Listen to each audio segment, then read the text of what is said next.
But Beastmaster's pretty good. Lands really nice, reliable stuns. It's good against the Troll as well, because Troll just pop ultimate. Beastmaster drops the drawer and just negates it completely. Omni Knight is a great response to this overall. Just another hero with another purge. They're going straight purge for this game. Next best thing would just have purge Dota here, and then we'll talk about how much purging is very important in Dota. But anyway, Omni Knight going to be picked up here. Another good Troll Warlord hero, because Troll just ults. Good, go ahead and drop the heal. You hit the Heavenly Grace. And he's got a lot of strength. Not to mention, if you really want to, you can get Guardian's Angel, hit that up, and then he'll just take no right-click damage. And NoPing, they don't have their core yet. They don't have their safe leaner. So, like, picking up a Slark right now wouldn't work. That being said, Slark still wouldn't be the worst. It's not great against the Troll, but I think you want to run something with better sustain, and they're going to go for the Morphling. This is definitely one of the better heroes with more sustain. Still very susceptible to getting jumped on by roaming ganks. Oracle has very high burst potential as well, so I have no doubt Oracle's going to be in the same lane where this Morphling will be, but they want to be where the Bat Raider is as well. But since they have two methods of purge, I imagine both Omni Knight and Oracle will probably be in different lanes. They're going to run the Omni Knight probably in the safe, and the Oracle is going to end up being the support for the Troll in this game. It looks like both lanes, they have yet to really pick their mids. I mean, technically, you can actually... No, you do run the Void Spirit mid most of the time. Void Spirit mid's pretty standard, I'd say. I don't think... Yeah, they think... They see the Void Spirit being the mid hero. They drop the AA. That's really good against the Troll here as well. That purges any chance of getting great heals out, because right now, paiN Gaming, they have a lot of heal. They've got the... They've got Oracle's Purifying Flames plus his ultimate. They've got the Omni Knight heal. They've got Troll ultimate as well. That's going to do a lot of job and a lot of damage as well. The NoPing, they don't really have that same kind of feeling. It's actually funny, though. paiN Gaming banning out AA. I think I would have thought that they would maybe have drafted AA. They last banned the Meepo. I like this a lot because paiN Gaming do have a Meepo player, but I don't think that they were really going to go for it here. It wasn't a random ban because they still have 5 extra seconds as well, but I don't think it was a bad ban at all. It's a safe ban. Meepo's a very good pocket strat. Plus, on the other side, paiN Gaming, like, their cores, right? They have a Troll Warlord. That's the heavy farming core in this game. And Omni Knight doesn't have to get too many items. Of course, he wants items, but, like, he doesn't have to get too many. And Meepo is definitely one of those heroes that will absorb all of that farm on the map. Winter Wyvern is actually an excellent pick here. It's just another great way to get rid of the Troll ultimate that goes down here. And for some reason, I want to think paiN Gaming are going to be real smart with this one. And if they have this kind of player, I think right now Naga or PL would be an amazing pick right now. Maybe not PL because there's still a lot of clear for him. But Naga, I think, is a lot better, a lot stronger in this game right now. There's so much that a Naga could do.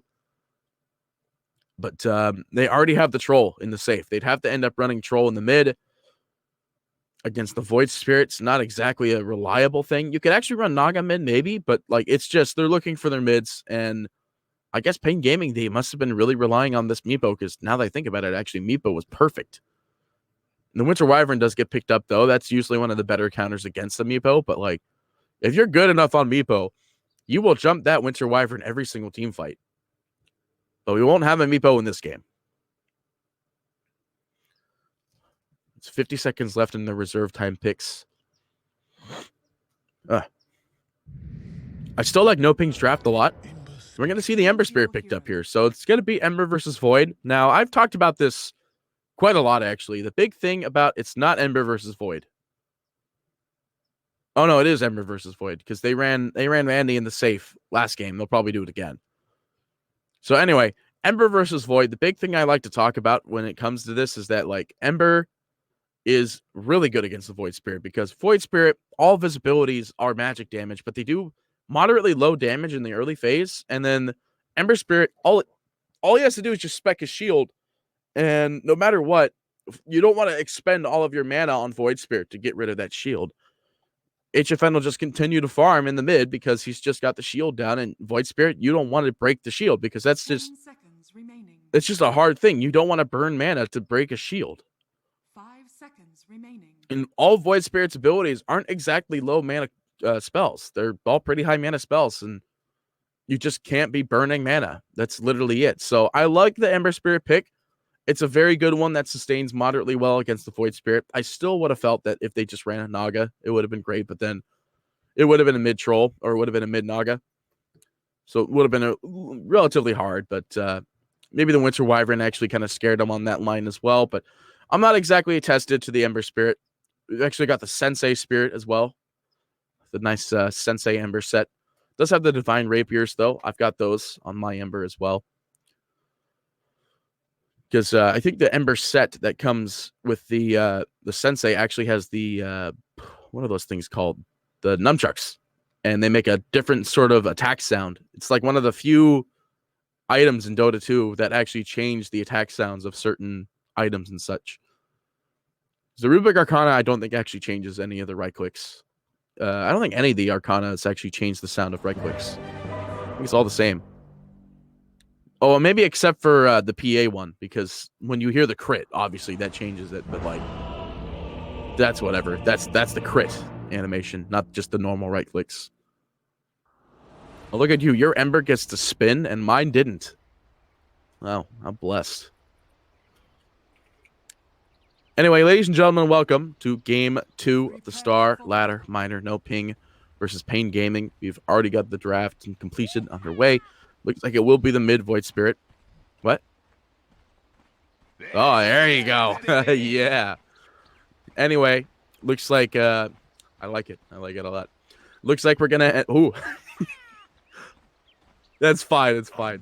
But it looks like we've already got NoPing maybe trying to make a little bit of a play here. The Thorlicker does have the Observer ward here. They might be trying to put some aggressive warding down already. But anyway, Tavo's going to be on that Beastmaster. And some more. Looks like paiN, they're lined up. They don't want him to steal their outpost this time. But here's the thing about the outpost, all right? If you have a Quelling Blade, all you have to do is just quell these two lower trees here, and then you easily end up getting this outpost taken. You can also quell this tree here and get it too, if you really wanted to, but I don't think you're really going to be able to get that one super easily. But in reality, if you're anywhere within this circle, basically, yes, you will basically get the outpost. Tavo already tried to throw out a high five, loses his second boar. Yeah, there it is. Easy high five indeed, though. Thorlicker comes in, does start applying the slow on Mandy here, and they actually have the Remnant picked up for 40R, and this is going to give them the kill on 444 at least. Or will they? Just get the kill with the boar. Okay. They wanted 40R to get the first blood here, but they can't leave the runes unattended as well as the lane, so 40R will TP to the mid. He actually still manages the block. There's already a BM tip going out. Beautiful, beautiful BM tips. Yeah, here's what I was talking about. All right, so already in the mid, we see the Flame Guard spec'd up. I mean, yeah, it only blocks, 80 damage at one, but Remnant does exactly 80 damage, and you expend 85 mana for a, how much is this shield? An 80 shield. There's a 5 mana overall net loss, but still, you're expending mana to break a shield. You don't really want to do that. I say that as he threw a Remnant down to try and confirm the range creep. That's what you want to use your mana for, though. You want to try to confirm all these range creeps as hard as possible. Yeah, there you go. Wow, 40R actually doing real good on the CS market already. Back out in the bot, though, Morphling. It's got to be a little bit careful, but, you know, most Morphs, they end up going for Morph at 1 anyway, so you'll have the slow and insidious HP regen that comes from just having the Tango, but King RD just not really afraid of this. He's got Purification, and they'll just continually apply damage to this. Dunhai even has Fade Bolt at 1 as well, so yeah, NoPing. I think their draft is still pretty solid. They have great Purge. It's just so much Purge. You know what? I want to talk about Morphling, though. All right, the fact that okay, so when the vote comes around for the Battle Pass International, which should be in about approximately 3 months from now, all right, I think that people need to vote Morphling for the Arcana, because if they don't vote Morphling for the Arcana, we're still going to have the most cruddily looking texture for a Morphling ever, because if you get an Arcana, you technically get a rework. And I think if you get the Arcana, if we get the Arcana on Morphling, he'll get this rework. Indirectly, of course. Oh, this is so effective. Flame Guard spec'd up. Actually gets the root on 4DR, and I think 4DR, oh, just barely living there. He does have to pop the Fairy Fire, but there is a rune in the bot here. He's going to regen up so hard. Oh, yeah. Oh, regen. Gospel still playing it a little bit hard here, but there was the heal. He's still shifting to Agi, though, so he actually literally just didn't heal.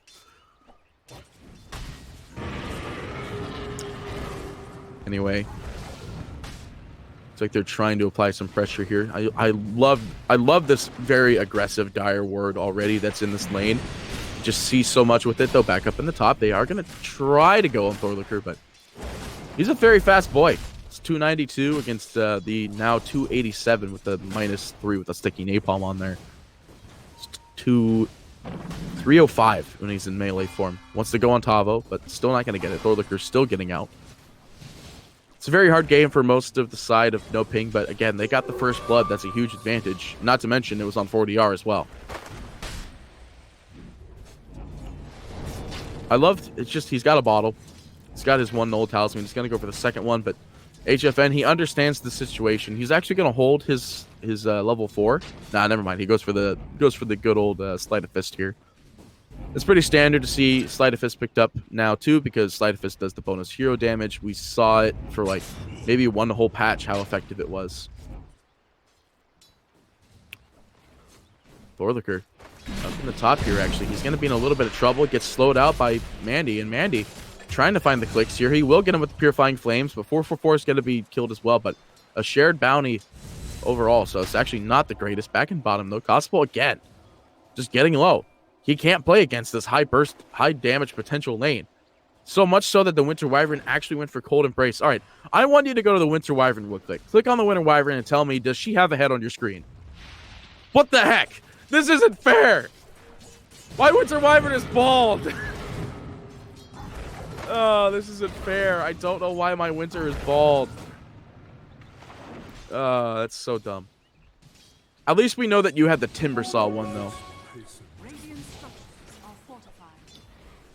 At least I know you had the Timbersaw one. Anyway. Well, it looks like 4DR, he's having a really easy time in this lane now. It's just, oh, hang on. HFN getting low. He walks into the Remnant and just dies. There's the BM tip immediately. So good. So good. 4DR, he's actually level 6. He's, oh my god, the bounty rune was still here. He gets the refill. He's going to use this. He's going to walk bottom to end up helping Gospel, who's getting extremely low down here. But again, you're Morphling. You shift into strength, you're good to go. 4DR comes in. He's got the jump available. No, he drops the Remnant, gets the taunt, and the second jump as well. He'll get the kill in the celebratory gong, and even more tips are coming up. But that's not a BM one. That's more of just a friendly tip. That's also a friendly tip. Never mind. You can save all the BM tips. But 444, I think slow it up down here, but I don't think you're really going to be able to escape this physical damage. But they do get the slow. The Beastmaster boars are slowing down as well, but Tavo now has a bunch of stacks of fervor against him, but not going to go and double up the chase here. 444 actually has 5 stacks. He'll purge it off immediately, just gets the mana. Thorlicker's like, all right, I got to go. But it's not going to happen. He still goes down. That's the level 3 in the spears. And that's the BM tip right there. Celebratory gong as well. Yeah, there's those BM tips. Ah, yeah, look at those spicy tips. Here's a good tip for you, though. Should have TP'd, Tavo, because now we have HFN coming in. The Purge comes through to get the root. And they will end up getting Tavo with a Remnant jump. Plus, I think they'll just apply a great pressure to this tower, too. They have the cannon in the top. Sorry, the siege creep. The catapult, whatever you want to call it here. King RD level 5. I don't think KJ will be able to get out of this one. Yeah, that's a lot of burst damage. And Winter Wyvern brought up into the middle of the fray. It's going to go down. Cosmo can't do anything about this. Solve breaks, though. 4DR does come in. He wants to help out. He's got the Remnant available. He's going to go in Dunhive first because that's the most achievable looking target. Does have a second blink charge and wants to wait until he can get both heroes, and he will get both heroes.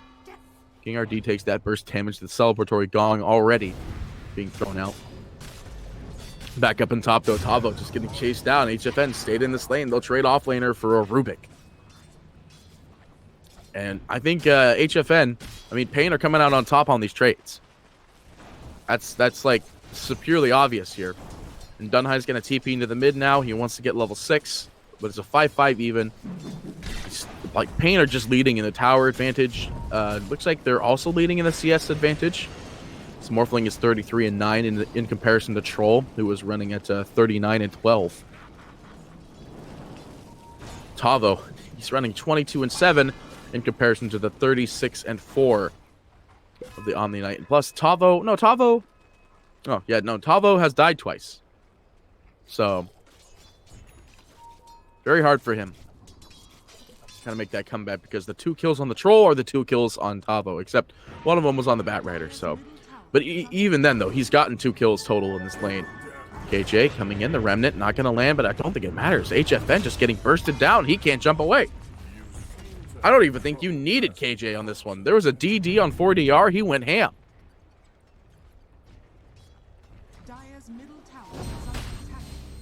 I was going to say it looked like Omni Knight was in trouble here, but he heals himself up. He's got level 2 Heavenly Grace as well. So he'll get the extra Divine Barrier from that one. Possible. Morphs into the Omni Knight here, but little does he know he's at moderately low HP here. He doesn't hit himself with the Heavenly Grace just quite yet. Go ahead and burst the range creep, though. Now he hits him with the Heavenly Grace. But he's already, like, max strength. He's, like, mostly strength right now. Possible, yeah, it's shifted the Agi. What are you doing, bud? Back in mid. They do manage to get the kill on the Winter Wyvern. 4DR getting moderately low as well. I don't think they're going to be able to really chase him down, though. HFN with that the 3-man rotate helping him out a lot here, but I can't get over the fact that Cosple is constantly being aggroed in this lane. He's out of strength to shift into, and King RD, he'll get him. BM tip be thrown out already. paiN Gaming. They love them tips. They love them tips. Spicy tips. It's 6-7. Oh, Jap back in the mid, though. 4-4-4 getting jumped on by 4DR again. Although they do manage to take the southeast outpost, so there is going to be an experience lag. But at the same time, HFN ready to make their response, and 4DR does not want to be around for this one. Aggressive Remnant being thrown down. They want to end up trying to take back the Bounty Rune. As well as an aggressive Remnant in the mid. Expires, though. HFN drops shield. Still, see, look at that. You have one set of Splinter Blast, doesn't burst it down. He throws down his Resonant Pulse and doesn't burst it down. There's still damage absorption on this Flame Guard. Jump away, though. It's an Arcane Rune at the bot. And in the meantime, the tower goes down in the bot lane.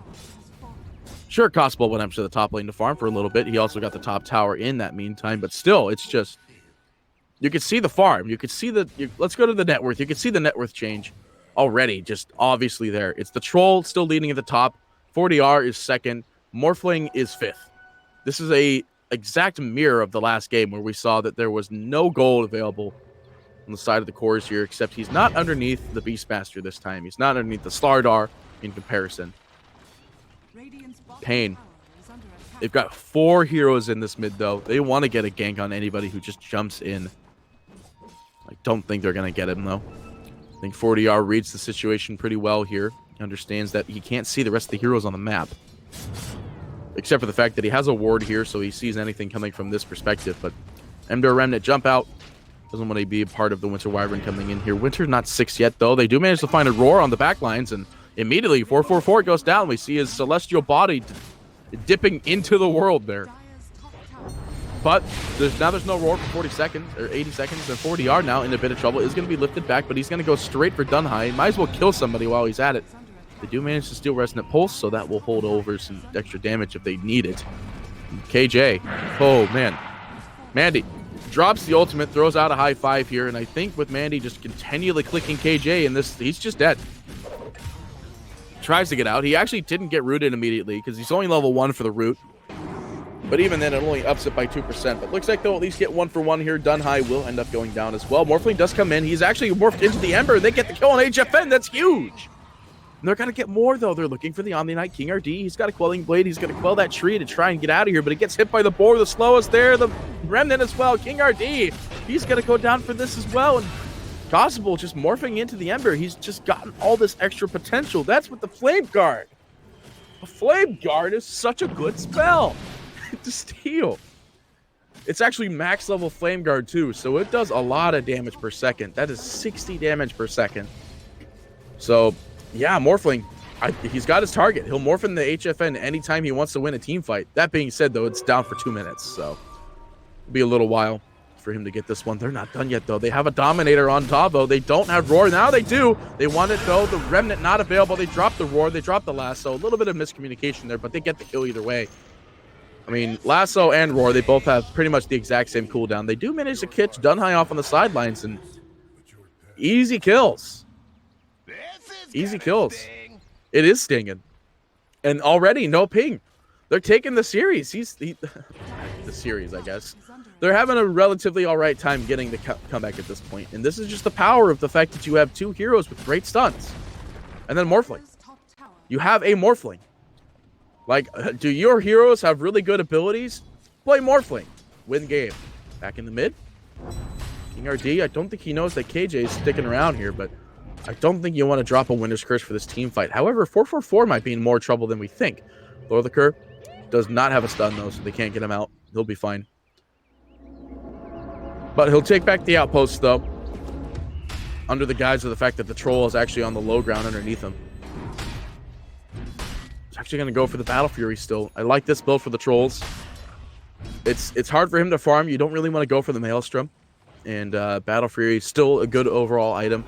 Of course, something I do like to talk about a lot is the fact that the Chrysalis is now 45 damage with 20% chance to crit or 20% chance to crit. Yeah, 20% chance to crit for 150%. A Demon Edge is 2200 gold and gives 42 damage. A Kong's already been thrown out too.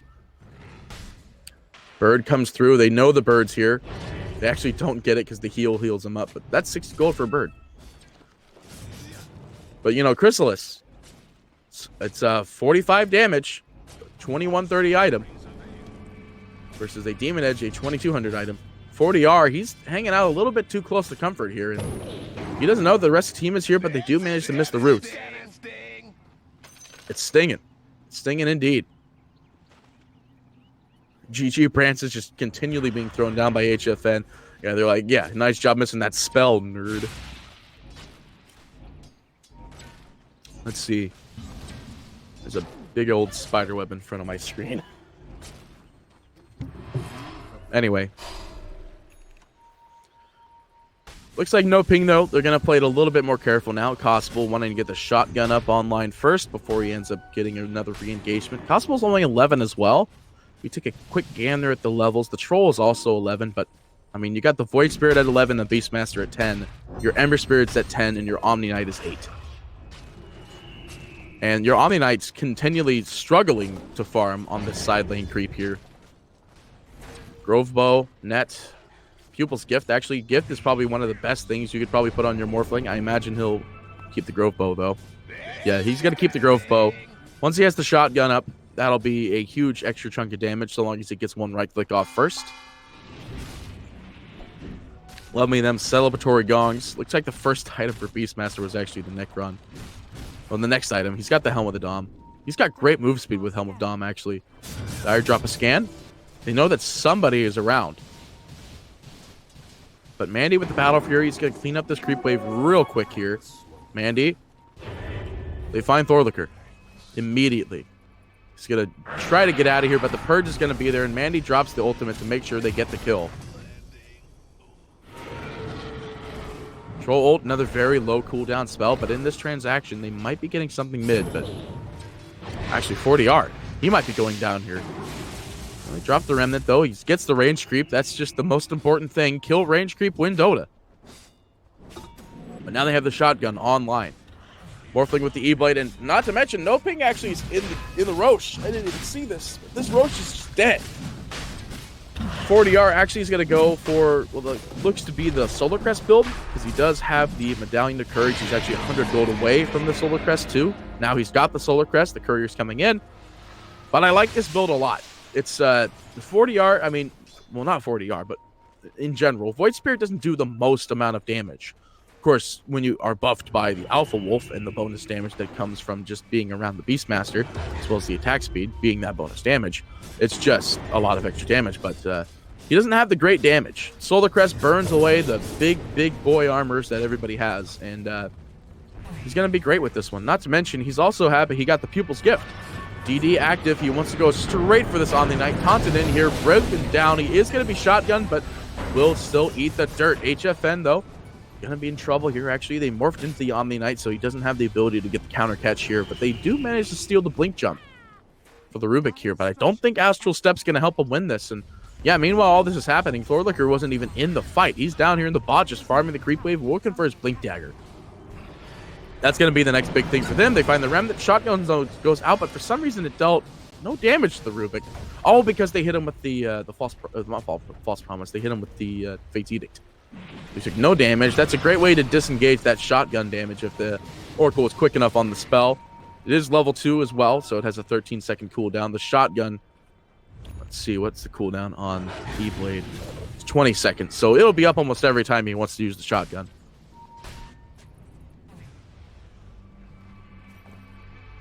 And once over with a carry on point. Looks like smoke. A small smoke actually on the side of NoPing. Both supports ready to maybe try to get a counter engagement here. Mandy hanging out in the mid for the time being. He's actually got his Yasha now. paiN are X-pinging hard that there's somebody up here. They do know this one. The Implaw is going to be picked up, and they're going to disengage from this one. I think you still keep the growth bow. You want the attack range. Yeah. Possible TP out. paiN, they do a small smoke of their own. Actually, no, they're not. They were just lined up for it.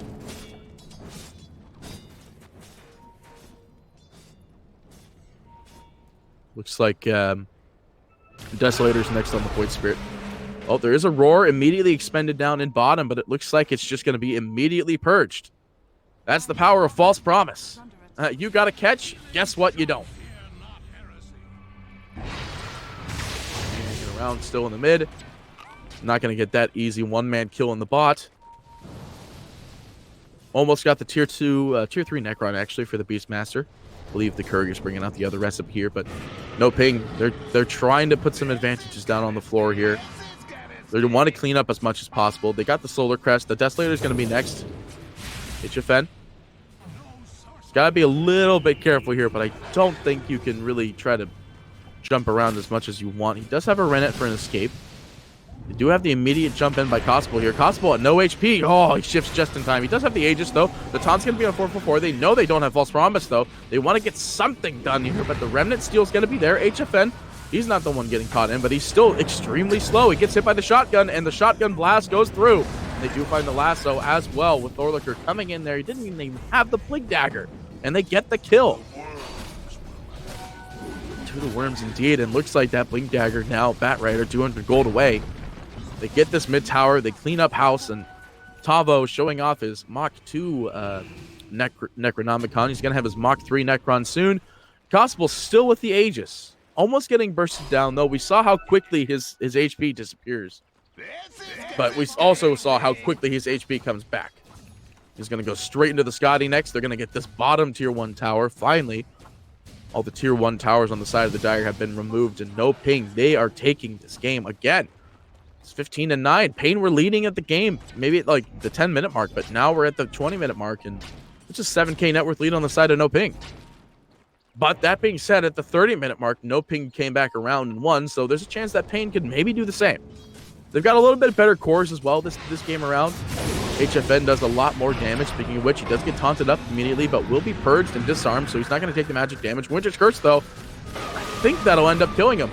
Nope, they actually throw out the ultimate there, so now they know they have no False Promise. Bat Rider does blink in, though, but the Roar goes out immediately out on the Troll. This is the big thing. They grab the taunt, the Heavenly Grace as well.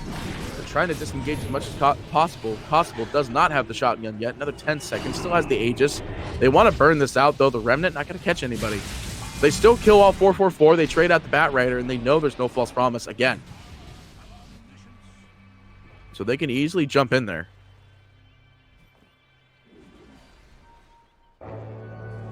There's the Aegis, though. It is going to expire as preceded, so about 2-3 possible minutes until it's back up online again, but they do manage to get the taunt, but they know the rest of the team of paiN is nearby. Cosple turns into the Omni Knight, gives himself the gift as well, and they're turning around. Heavenly Grace helps 444 get... Actually, 444 just gets bursted down. Not even the shotgun blast. They do manage to have the shield available for the Rubik. Heals over for the time being. 40R is going to have to heal himself to live through this one. They get the kill on Dunhai, but I don't really know how 40R gets out, except for the fact that Cosmo still have the Omni Knight morph. They get the Godlike spree as well as the triple kill. Sick 'em. Indeed, they do have the Bat Rider coming in with the Blink Dagger, bringing it back in to Dissimulate. Gonna help them finish it off. An ultra kill on Cosmo. I don't think you're gonna try to go for this Rampage, because Troll will turn this around. They're giving the pings, they're giving a BM tip to Mandy because they're like, hey, feed him, feed him. I say that actually, Mandy just got hit with the shotgun and that dealt almost all of his HP there. I think you're going to lose this tower. You've got the shotgun available, but the heal that comes out on this range creep, it'll keep this back door turned off at the moment. But now the creep is dead. They'll probably just get this last exterior tower here as it's practically dead already. We'll see that rotation, and maybe they'll just reset. They've got 4 range creeps hitting this top tower. There will be another creep wave coming soon. Possible playing with fire here, just shifting in and out of Agi right now. Winter Wyvern nowhere nearby, but the Scotty is now up on this Morphling. He's one beefy boy. He's got 1900 HP. And I know that doesn't sound like a lot because a lot of supports have around that number too. He's got 780 HP while in this in the heal here, but yeah, he's gonna shift some strength. But the Scotty's online. That's absolutely huge. The SNY though was picked up on the Troll in the last fight though. It was shown a little bit, but it didn't really help him too much at the end of the day. Looks like they do end up killing off the boar here. They're going to take the outpost back top. Let's see. Oracle really wants to get... Oracle really wants to end up getting to level 12 at this point. You want that False Promise to be up a little bit more often because you could see in all these team fights how important False Promise has been. And it's going to be even more important, especially since NoPing has just dropped a 4-man smoke on the sidelines. And Beastmaster probably going to be the bait, but doesn't look like there was a ward to scout it out. NoPing are looking for anyone to hunt here. They do see that the ward was placed on the high ground there, and KJ will de-ward it. And I think that's enough for them to realize that there might be a problem here. Nope. Andy comes in. He's got Heavenly Grace, so they can't get the Bat Rider lasso, and paiN are going to counter smoke on the back lines, maybe trying to find anybody else. They get the lasso, though, and they put him up on the hill. Mandy, he can't do anything. He's just stuck there. There's no force staffs, no nothing. He's just up there. There's nothing he can do. Mandy's just out of this team fight, but paiN, they want to play around the fact that Mandy's up on the hill, but they can't quite do it. They still find the kills. I thought I heard a Winner's Curse, but I didn't. It was canceled at the last second. They get an easy triple. And Mandy, they do kill a courier. Mandy just going to go throw the dance there, and he just gets hit with the shotgun. It just goes to show Heavenly Grace might not be the best either, because he was up on that hill for a long time. And this isn't even an Arteezy game. He just got cliffed.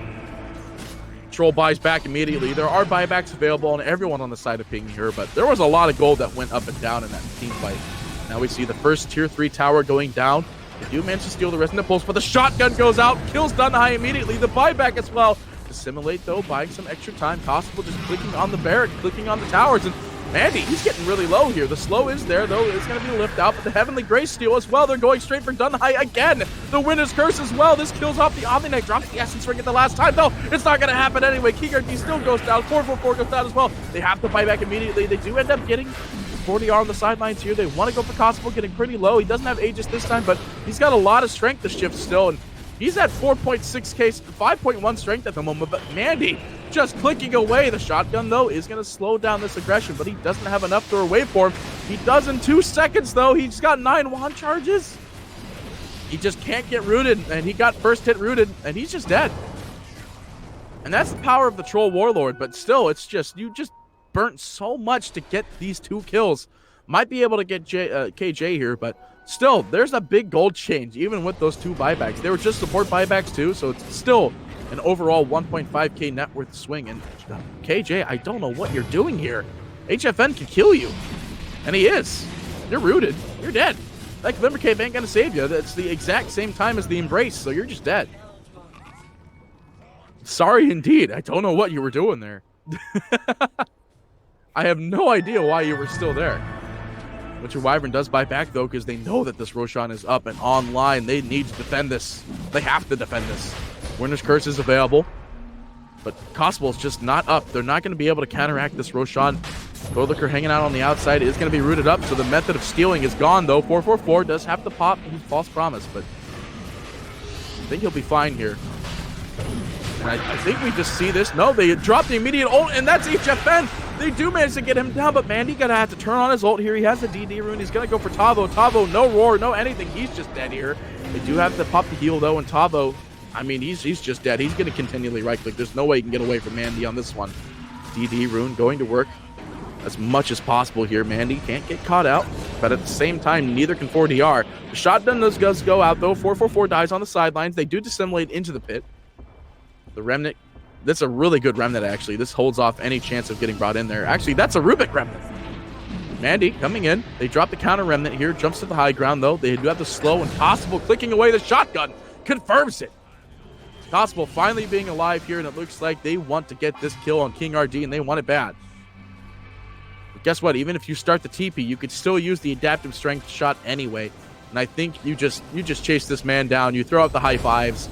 You see the Centaur drop the stomp. Never mind. King RD, he goes down. The Essence Ring's not going to save him, and it looks like this Roshan. Now, no way they can ever contest this one. NoPing gets it. They'll take the Aegis on Possible. The cheese on the ground will be on Tavo as well. So NoPing, they played very, very patiently. Something that paiN seems to have a small lack of, but still at the same time, they were doing an all right job holding their own outside that pit. But as soon as Possible was back up and online, there was a nearby place he could TP to and just destroyed him. That's the power of the shotgun. He's actually going to go for a butterfly next. They find the lasso immediately on HFN. There's no buyback, and I think this is it. We see NoPing. They're going to click down these buildings. The fort's going to be expended, though, so the shotgun's going out from the towers.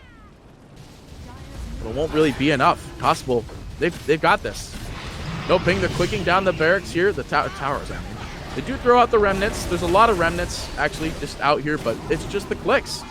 NoPing, they take this game. They take the Series 2-0, and they will move ahead. And paiN Gaming are out.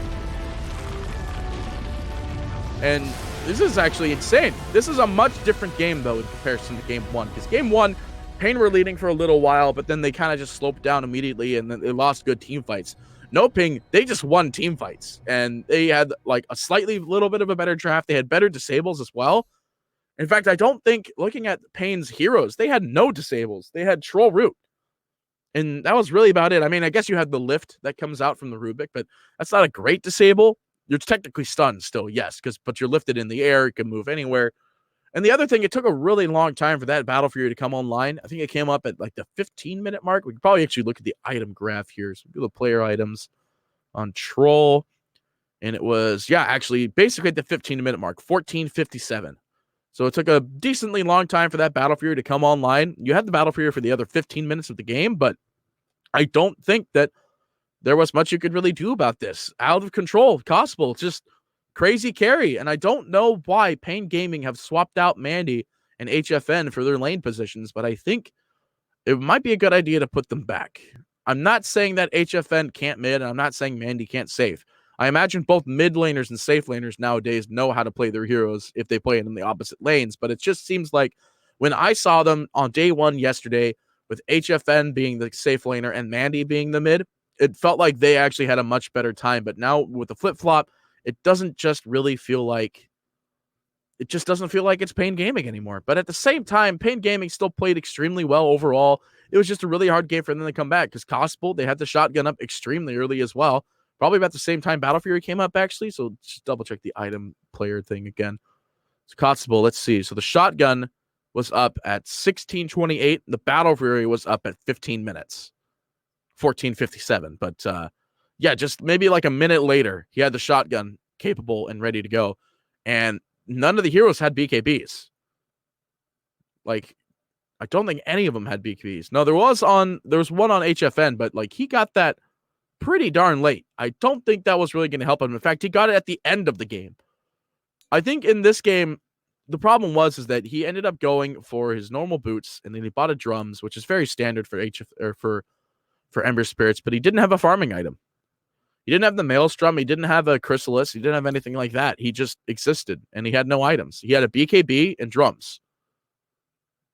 But anyway, that being said, NoPing move ahead. We'll cast them again in the best of 5 coming up right around the corner. I don't actually have the list of who they're facing, but I think it might be Furia. Okay. It will be Furia versus NoPing Esports in this best of 5 right around the corner. So stay tuned, ladies and gentlemen. We'll be right back with that series. Thanks for coming.